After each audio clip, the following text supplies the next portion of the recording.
dia gitu kezalimannya kok.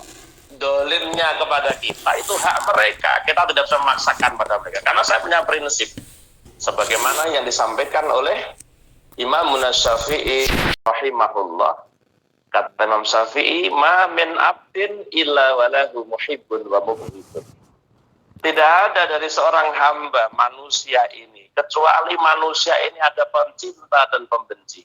Ada penggemar dan ada pembencinya. Itu harus kita sadari. Jangankan kita, Rasulullah Shallallahu Alaihi Wasallam, orang yang dijamin kesempurnaannya, dia tetap dihina orang. Jangankan Rasulullah Subhanahu Wa Taala yang memberikan mereka apapun yang diharapkan masih dicela. Allah isa jane piye to? Omongnya kok nandur bareng nandur adine panen karepe piye to? Ngene tak modal akeh sak panunggalane. Allah wae sik dibenci. Apalagi kita manusia yang tempatnya berdosa. Nah, orang lain sudah benci kita silahkan. Tapi ingat dalam hidupmu tidak ada manusia kecuali ada penggemar dan ada pembencinya. Maka ketika kita sadar dengan itu, tidak perlu kita mentafakuri kedoliman seseorang kepada kamu. Wala tatafakkar zulmam, wala tatafakkar fi zulmi man zalamaka. Janganlah kamu berpikir kedoliman seseorang kepada. Nah, jenengan selalu memikirkan orang-orang yang selalu zalim kepada kita. Oh, apa ancamannya? Fayaghlizu qalbuka. Fayaghlidu mongko dadi kasar utawa dadi atos apa qalbuka ati sira, atimu dadi atos. Itu ujian dari Allah ketika orang zalim ke kita, memfitnah kita. Wah, nek kita selalu sibuk dengan mentafakuri mereka akan kedolimannya kepada kita. Oh, kita sendiri yang rugi. Ya, kita justru nanti malah apa? Malah jadi keras hati kita, ati kula sampean dadi atos. Yo, kita yang rugi. Ya sudah, bagaimana caranya? Saya sudahlah. Orang-orang yang zalim pada kita, kembalikan pada Allah, ya Rabb. Orang-orang yang telah zalim kepadaku ini makhluk jenengan. Nggih kula balekaken teng panjenengan. Timbang kula mungkin ndongakno elek kula malah dosa. Niku pun makhluk jenengan nggih kula balekaken teng panjenengan. Itu aja repot. Lah jeneng kok Allah memberi kebaikan, alhamdulillah. Allah memberi kesadaran mereka, alhamdulillah. Terserah Allah, itu hamba Allah, bukan jangan kita menghakimi orang. Kita sama-sama hamba Allah, kamu menghakimi, mendoakan keburukan, jangan. Walaupun toh orang yang sedang dalam keadaan didolimi, itu doanya tidak ditolak oleh Allah. Tapi ingat, sekalipun doamu ketika kamu didolimi orang, tidak ditolak Allah, mendoakan buruk orang yang mendolimi kamu, satu saat doamu pada orang dolim akan kembali pada dirimu sendiri. Maka kembalikan orang-orang yang dolim pada kita kepada Allah. Itu hak jenengan, itu makhluk jenengan. Saya tidak berhak mendoakan buruk mereka, itu makhluk jenengan. Nek kula ndongakno elek tiyang niku makhluk jenengan, kula gawe gelo karo jenengan pun tak balekno mawon teng panjenengan. Ngono Bu. Jangan berpikir akan kezaliman seseorang yang telah berzalim kepadamu sehingga menyebabkan kerasnya hati. Wong nek kadung keras atine man qasa qalbu ba'uda ba'idun minallah. Orang yang keras hatinya jauh dari Allah. Wong nek atos atine mboten iso nampa maidzah. Wong lek atas atine mboten iso nampa pitutur wong liya. Orang itu kalau keras hatinya dia hanya merasa dialah yang paling benar daripada yang lainnya. Maka ini yang membahayakan lek sampai ati kula sampean atos goro-goro dizalimi oleh orang lain. Kezaliman orang ini justru akan menguntungkan kita, tapi kita akan merugi kalau kita selalu mentadabburi, mentafakuri akan kezaliman mereka pada kita. Yang pertama dampaknya apa? Akan semakin keras hati. Yang kedua adalah wayaksuru hikduka, akan memperbanyak dendammu, akan memperbanyak unek-unek elekmu karo wong sing zalim yang awak.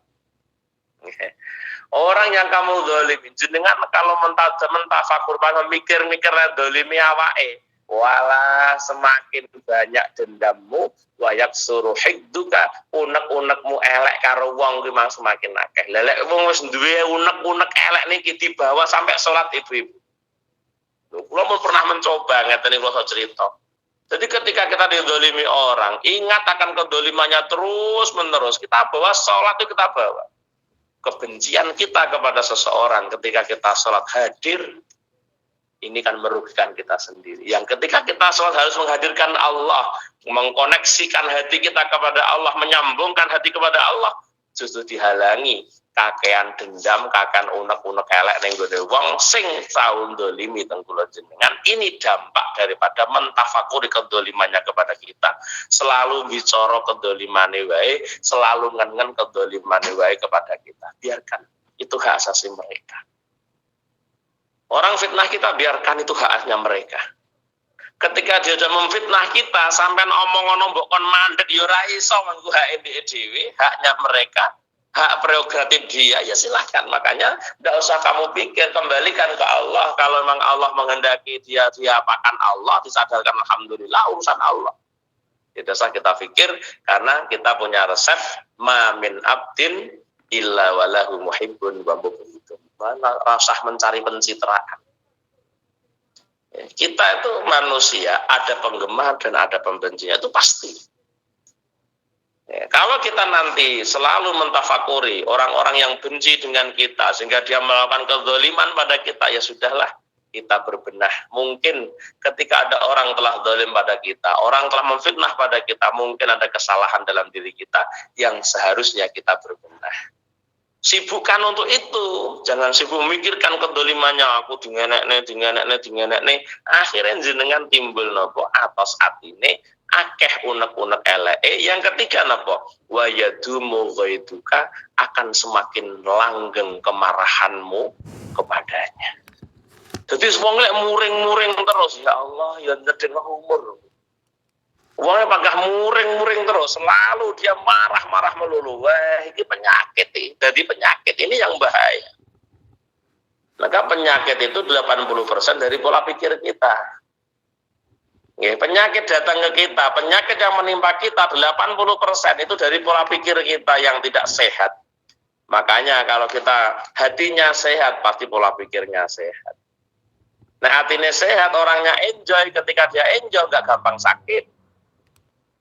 Ditambah kolesterol, ditambah asam urat, tambah kencing manis, pikirane rono-rono. Lah mulane wong penyakit lambung niku jare kok malah pikiran. Dia pikirannya semakin ganas, lambungnya semakin, asam lambungnya semakin meningkat karena dia pola pikirnya tidak sehat. Nah, piye Pak pola pikir yang saya pikir kabeh bana pangeran, kabeh senoto pangeran.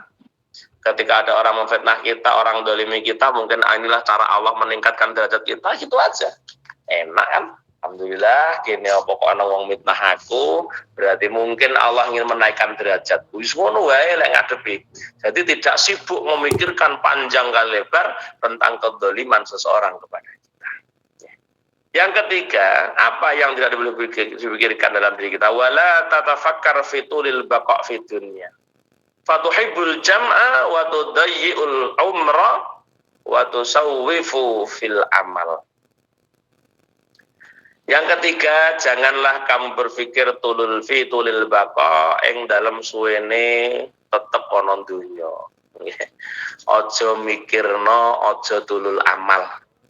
Aja tafakur tentang dawane uripmu. Nek kula sampeyan mikir sok anu, mikir sok. Mikir sok. Mane kan kita diperintahkan ikmalid dunya ka annaka ta'isu abadan. Tapi wa'mal li akhiratika ka'anna katamutu berkodan. Beramallah untuk duniamu seolah kau hidup selamanya. Ini bukan pola pikir, artinya semangat kerjamu itu terus. Bukan bagaimana kamu akan hidup selamanya. Aku arep urip dawa, arep urip suwe, aku butuh nyambut gawe sing akeh. Mboten ngoten. Ikmal li dunya kakak anak katai suabatan, beramallah untuk duniamu seolah kan hidup selamanya. Yo mempengo nyambut gawe neng ilingo wa'mal li akhiratika ka anak katamu dan beramallah untuk akhiratmu seolah engkau esok akan mati. Nah ini kan seimbang. Jadi orang melulu hubud dunia, orang tidak akan pernah tulul amal. Maka orang-orang soleh, kalau dia disampaikan Allah sore hari, ya Allah nggak pernah berpikir sampai dia ke esok hari. Kalau dia ternyata disampaikan Allah sampai esok hari, dia tidak akan pernah berpikir sampai sore hari dalam kehidupannya. Ingat, ini nyawa milik Allah. Ini nyawa milik Allah. Di Ramadan kemarin ada seorang mama-mama cantik, ya, anaknya masih kecil kan, dia masih cantik, mama-mama muda ini. Dia sehat-sehat saja. Dia ya masak, habis masak Ramadan, buka puasa. Setelah itu telepon dengan suaminya, tiba-tiba, Allah, aku gini ya, plek, mun mboten enten. Sedang telepon dengan suaminya Kalimantan, Allah, aku gini ya, muni gini, mun mboten enten. Insyaallah orangnya sehat, masih muda, cantik pula. Loh, aku yo mikir, ya Allah, wong ayu kok yo mati, aku yo ngono. Ya. Ini yang harus kita tidak boleh berpikir tulul baqo fid dunya. Bahwa orang-orang soleh, bahkan ada orang melangkahkan kaki, saat dia langkah kakinya hari ini, dia telah meletakkan kakinya melangkah, dia tidak berpikir apa bisa melangkah untuk kaki yang keduanya, tidak pernah berpikir ke situ. Kenapa? Ya, karena dia tahu diri bahwa inna lillahi wa inna ilaihi raji'un. Apa yang ada dalam diri kita ini? Makanya dia ingin kita aturakan. An-nasu ala salasi aslasin. Menungso niku ana telung protelon. Ya. Sulusun lillah, sulusun lin nafsi, sulusun lidud, katanya. Menungso ki ana telung protelon, sing setelon kuwi neke Allah, sing setelon milik kita sendiri, yang sepertiga miliknya dud. Apa yang milik Allah? Ar-ruh. Diri kita ini ada namanya roh, roh ini milik Allah. Yang kedua adanya jasad kita ini miliknya syed, sing bakal ngeremus kula jenengan ning gone alam barzah, ning gone alam kubur. Apa alam barzah niku? Barzah niku pemisah antara dunia dan akhirat. Ngoten. Dari alam barzah niku. Nah, di alam barzah nanti ada orang yang akan membagi jasad jenengan. Sing saiki skincare rego larang-larang lho ning pipi kunyur-kunyur kuwi. Kapan saka kuburan ya bagiane. Terus apa yang menjadi bagian kita? Sulusun al amalus sholeh, ngamal soleh kula jenengan iki lho Bu. Sing dadi bagiane kula sampeyan. Nyawa nake Allah, raga nake set, karek nyawa karo raga nalika gandeng kuwi mang, bagaimana kita maksimalkan nyawa dan raga gandeng untuk beribadah pada Allah, untuk mencari pundi-pundi amal. Hanya amal yang milik kita. Kita nanti kalau sudah kembali ke Allah rohnya, jasadnya kembali dimakan set, kita hanya punya apa? Kita hanya punya amal soleh. Nah, orang tidak akan mungkin bisa amal soleh kalau hidupnya selalu tulul amal. Mana Bu? Nah, kenapa kita tidak boleh tulul amal? Ya, dampak daripada tulul amal seseorang, apalagi tulul baqo fid dunya, fatuhibbul jam'ah. Risikone jenengan akan sibuk untuk mengumpulkan, seneng ngumpulno bondo. Sampeyan yo kudu eling-eling amit-amit naudzubillah min dzalik, wong niku lek demen kelompok-kelompok mesti metu bakhil. Ketika dia punya harta bukan sibuk menggunakan untuk menuju ridha Allah, tapi hanya sibuk untuk dikumpulkan, mergo ndek ngen tulul baqo fid dunya iki mang. Tak rewangi nglumpukno titik-titik ngene iki kok trimo tinggi ngono iki lho, bakhilnya pasti muncul. Lelek wong wis bakhil ya jelas diomongno kitab Ihya, hati-hati. An-nazru ilal bakhili yuqassi al-qalba. Nggih, ate lataraken kok. An-nazru ilal bakhili yuqassi al-qalba. Melihat kepada orang yang bakhil akan mengeraskan hatimu. Bayangno nyawang wong bakhil tok wae dadekno atose ati, apalagi pelaku bakhil itu sendiri kaya apa atose atine. Nauzubillah, summa nauzubillah min. Lah ini apa yang memicu? Ya karena dia mikir dawa ning donya, mikir tetep awet ning donya, mergo dia mikir awet ning donya, maka dia berpikir aku harus mengumpulkan sebanyak-banyaknya. Dan guys mengumpulkan, les kelompok-kelompok, apa ngumpulno, fatuhibu al jam'ah, senenge nglumpukno, ya mesti wong wis kadung seneng kelompok-kelompok, wis mesti metu bakhile, metu pelite pitung penjupur. Ini rumus. Beda dengan orang-orang yang mengetahui ketika rezeki datang kepadanya, ini fasilitas lo untuk kamu, untuk beribadah kepada Allah. Harta yang kamu terima itu fasilitas dari Allah yang akan menghantarkan kamu menuju ridha Allah melalui fasilitas harta. Artinya apa? Digunakan. Maka dari guru kula, kiai kula dawuh ngene. Niate ingsun nyambet gawe kangge ibadah. Aja muni niat ingsun nyambet gawe kanggo sangu ibadah. Jare kiai kula aja ngono. Lah mbok sangu mbok saita apa kelompokno ae ora mbok tukokno. Nek lek niate nyambet gawe pancen kanggo ibadah, ya apa yang didapat dari pekerjaannya ya untuk jalan menuju ridha Allah. Ngoten niku Bu ajane. Nah, tuntutan urip kaya ngoten niku. Makanya jangan kamu berpikir tentang fitulil baqa fid dunya karena dampak daripada angen-angenmu ning gone tulil baqa fid dunya akan ada dampak fatuhibul jam'a, jenengan akan seneng mengumpulkan harta. Nah, sing nglumpukno kok kalong sak ente wae ya ora oleh tenan beh. Wong aku arep nglumpuk-nglumpuk kok dadak dilongi gitu. Nauzubillah min. Apa nek sampeyan metu sawu ente wae yo iki piye aku tak nglumpuk-nglumpuk aku rene nyang Taiwan iki arep nglumpuk-nglumpuk. Seperti itu. Makanya sering kula aturaken asadul hasrah yaumil qiyamah salah satu nggih to. Bangete wong nelongso ning dina kiamat wong telu. Orang yang sangat-sangat nelongso di hari kiamat, orang yang paling nelangsa di hari kiamat, itu wong telu. Siji kiai tukang ngaji kaya Ali Mujib ngeten iki mlebu neraka, terus santri Asmaul Husna mlebu swarga. Wah niku jan gelone ya Allah. Kuwi mbiyen murid-muridku ngaji, lah kok do nyang swarga, lah sing ngejekno kok ning neraka.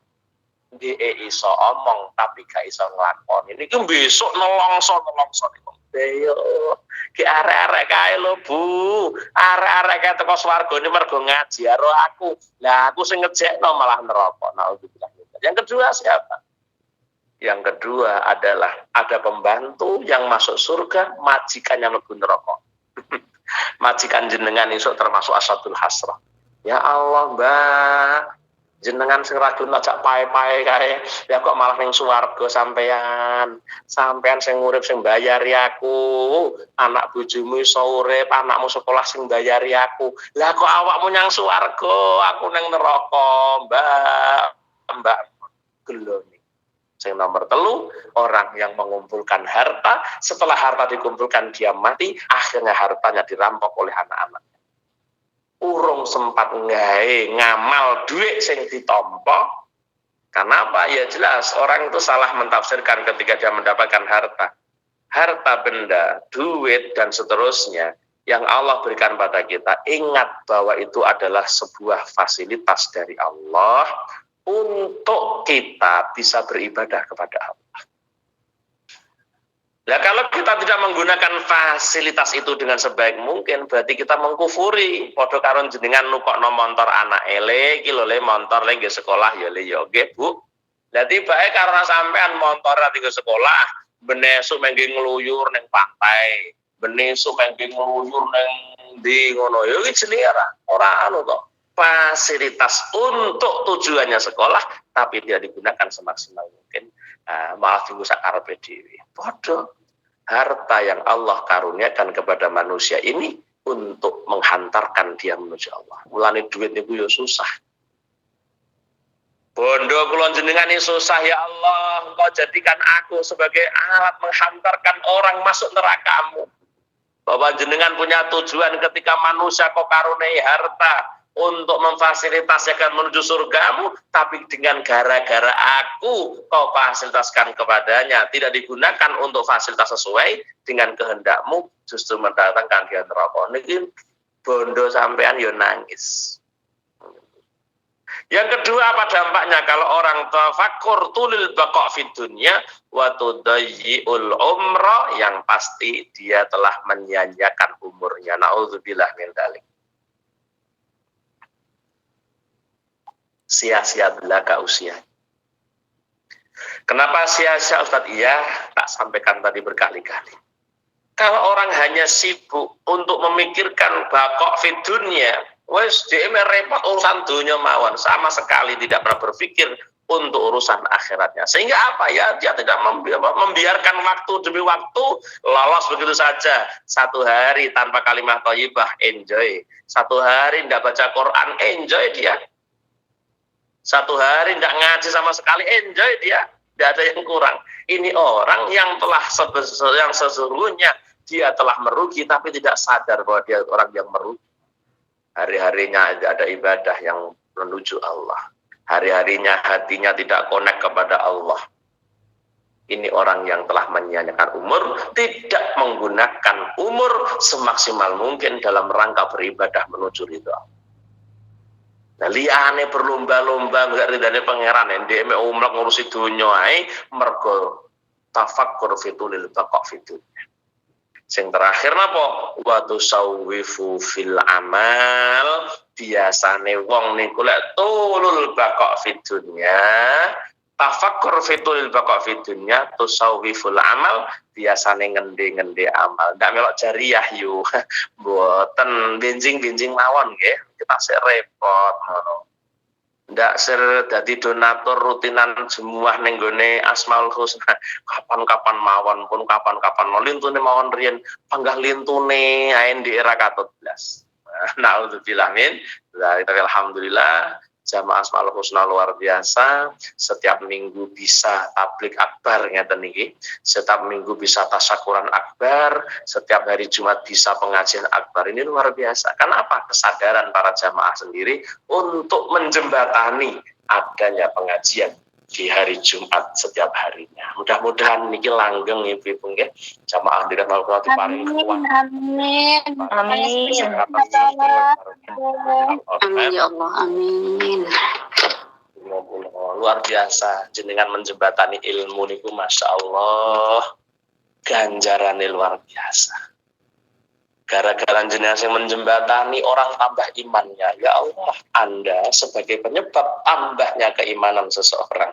Ya kada saya ngaji, engko iso menambahkan ilmu apa ora karek bingung. Dan saya yakin yang ada di Asmaul Husna, subhanallah, guru-guru hebat yang bisa memberikan kajian yang memberi manfaat kepada umat. Insya Allah setiap jenengan mendonaturi adanya pengajian di hari Jumat ini, saya yakin tidak ada yang sia-sia dan Allah akan kasih imbalan yang lebih banyak dari apa yang jenengan keluarkan. Insya Allah. Amin. Allahumma Ya Rabbal Alamin.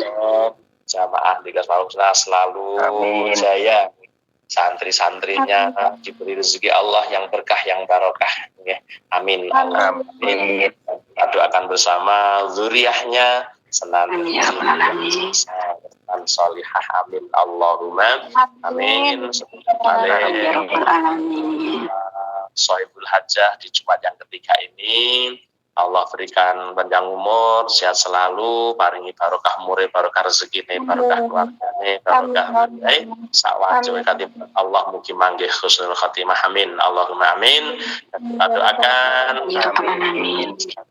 Keselamatan kawilujengan nangge penyambut damel boten mangke sakit boten napa setu saged kondur gendong ilmu, gendong rezeki ingkang kathah ingkang barokah, keluarga ingkang sakinah mawaddah rahmah, dzurriyyah ingkang sami shalih. Amin.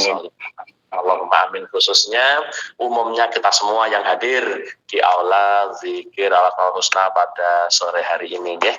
Amin amin ya rabbal alamin. A'udzu billahi minasy syaithanir rajim. Bismillahirrahmanirrahim. Alhamdulillahi rabbil alamin. Arrahmanir rahim. Maliki yaumiddin.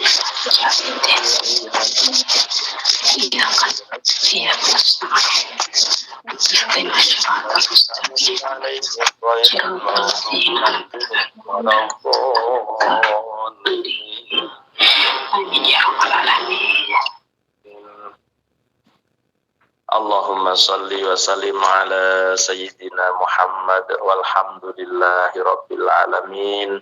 Hamdan yuwaffi ni'amah wa yukafi hamdu kama yanbaghi li jalali wajhikal karim wa 'azimi sultanik. Allahumma yassir lana umurana ya Allah ma'a rahadini qulubina wa abdanina wassalamati walafiyati fi dinina wa dunya wa kun lana sahiban fi safarina wa khalifatan fi ahlina. Allahumma inna nas'aluka ya Allah imanan daimah wa qalban khashi'ah wa lisanan zakirah wa badanan ala bala'i sabirah wa waladan salihah ya Allah wa waladan salihah wa salihata wa ilman nafi'a wa amalan maqbula wa rizqan halalan thayyiban baraka wa umran tawila bi husnil khatimah. Amin. Min azwajina wa dzurriyyatina qurrata a'yun waj'alna lil muttaqina imama. Rabbana atina fid dunya hasanah wa fil akhirati hasanah wa qina adzabannar wa qina adzabannar. Rabbika rabbil izzati amma yasifun wa salamun mursalin alhamdulillahi rabbil alamin. Amin. Nggih, mekaten semanten kilang langkung nyuwun pangapunten wa akhiran wallahu muwaffiq ila aqwamit thoriq wa lakum minkum. Assalamualaikum warahmatullahi wabarakatuh. Waalaikumsalam warahmatullahi wabarakatuh.